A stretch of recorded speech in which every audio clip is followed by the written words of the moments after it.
आज आप लोगों को बताने जा रहा हूं मॉलिक्यूलर फॉर्मूला और एम्पेरिकल फॉर्मूला में रिलेशन। तो देखो क्या रिलेशन है, मॉलिक्यूलर फॉर्मूला जो है वो n इंटू एम्पेरिकल फॉर्मूला होता है और इसी n की value molar mass upon empirical formula mass की हेल्प से निकाली जा सकती है। इसको हम समझते हैं क्वेश्चन के आधार पर। एक कंपाउंड बनाना है जिसमें के 3 एलिमेंट है, एक कार्बन, एक हाइड्रोजन और एक क्लोरीन। तो हमने क्या है ये दे रखा है कि आपका जो हाइड्रोजन है वो कितना है 4.07%।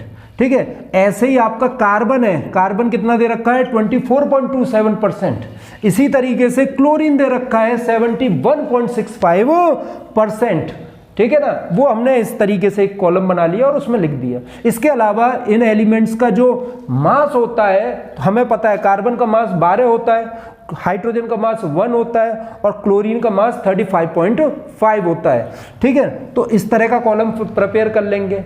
अब इससे आगे क्या, इससे आगे ये 24.27 में 12 का डिवाइड कर दिया तो लगभग ये आंसर आ गया। ऐसे ही इसमें 1 का डिवाइड कर दिया तो 4.07। इसी तरीके 71.65 में 35.5 का करेंगे अप्रोक्स 2.02% नंबर आ जाएगा। ठीक है, तो ये सारी वैल्यूज हमारी आ गई। अब इन जो नंबर आए हैं ये मोल्स हैं, इनको सिंपलेस्ट फॉर्म में कर लेते हैं। सिंपलेस्ट के लिए एक प्रोसीजर है कि इनमें सबसे मिनिमम वैल्यू उठा लेंगे और इनमें डिवाइड करते जाएंगे।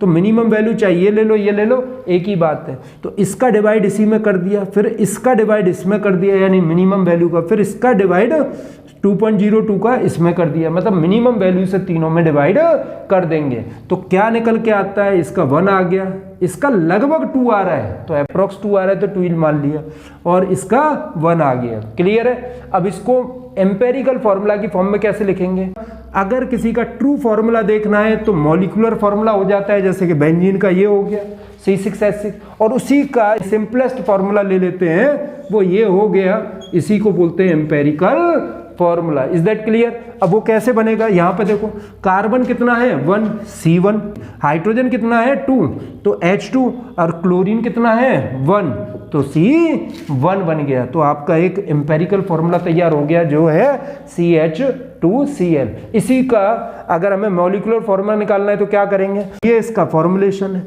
इस फॉर्मूला को निकालने के लिए हम क्या करेंगे, मोलर मास देखेंगे। मोलर मास क्वेश्चन में सीधा सीधा दे रखा है इसका, और नीचे एम्पेरिकल फॉर्मूला मास है।